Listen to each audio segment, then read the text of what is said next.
जब आप तकलीफ में होते हो तो तीन, शंकर को जल चढ़ाने वाला, एक लोटा जल चढ़ाने वाले के पास तीन को भगवान शिव अवश्य भेजते हैं। दुख को समाप्त करने से पहले तीन को मेरा शंकर आपके दरवाजे पर जरूर भेजता है।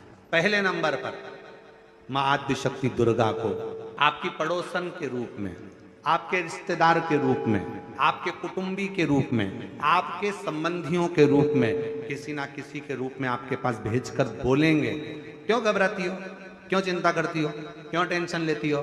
मैंने सुना है कथा में, बाबा ने ये बताया था, कहेगा धीरे से, सामने नहीं आएगा तो सुंदर स्वरूप धारण कर कर स्वप्न में आकर कहेगा। ऐसा लगेगा कोई तुम्हें जगा कर कह रहा है कि तू घबराना मती, तू ये कर लेना, समझ लेना मेरे बाबा ने अपनी अर्धांगिनी पार्वती को तुम्हारे पास भेज दिया। भृंगी दूसरे नंबर पर जाता है, उसका काम क्या है? तो कहा भृंगी कभी भी सामने अपने प्रतिबिंब से नहीं आता, किसी का स्वरूप धर कर नहीं आता। भृंगी आपके हृदय में आकर भीतर से बोलने का प्रयास करता है। दूसरे नंबर पर भृंगी आपके मन की वाणी को शिव तक पहुंचाने का प्रयास करेगा।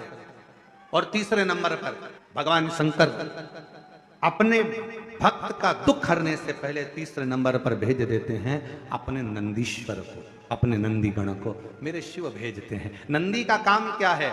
जैसे ही नंदी आता है, कोई व्यक्ति के रूप में, किसी रूप में, किसी फोन के रूप में, किसी कॉल के रूप में, किसी पत्र के रूप में, किसी मैसेज के रूप में, जब नंदी तुम्हारे घर में प्रवेश करता है तब वो तुम्हारे रास्ते को क्लीन कर देता है, रास्ते को साफ कर देता है, उसको मार्ग को प्रशस्त कर देता है। नवरात्रि का 5वां दिन रहा है और मान लो कि आपके घर में किसी बच्चे की, लड़के की या लड़की का या मंगल विवाह नहीं हो रहा हो, या शादी नहीं हो रही हो, या उस लड़के लड़की के लिए बहुत प्रयास कर लिया आपने और उसकी शादी हो ही नहीं रही, अथक प्रयास आपने कर लिया और उसका मंगल विवाह नहीं हो रहा, तो ये देवी भागवत में स्पष्ट कहा गया है, देवी भागवत में वर्णन किया गया है।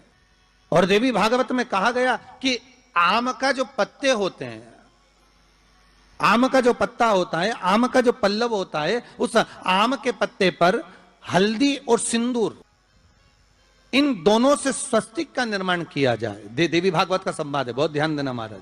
जिन कन्याओं का विवाह ना हो पंचमी के दिन, नवरात्रे की कोई सी भी पंचमी, मतलब जो पंचमी तिथि पड़ेगी, कोई भी नवरात्रा हो, चाहे वो 4 नवरात्रे में से, चाहे वो पौष का हो, अश्विन का हो, चैत्र का हो, आषाढ़ का हो, किसी भी नवरात्रि में आप कर सकते हैं। 2 स्वस्तिक बनेंगे, एक हल्दी का बनेगा, एक सिंदूर का बनेगा।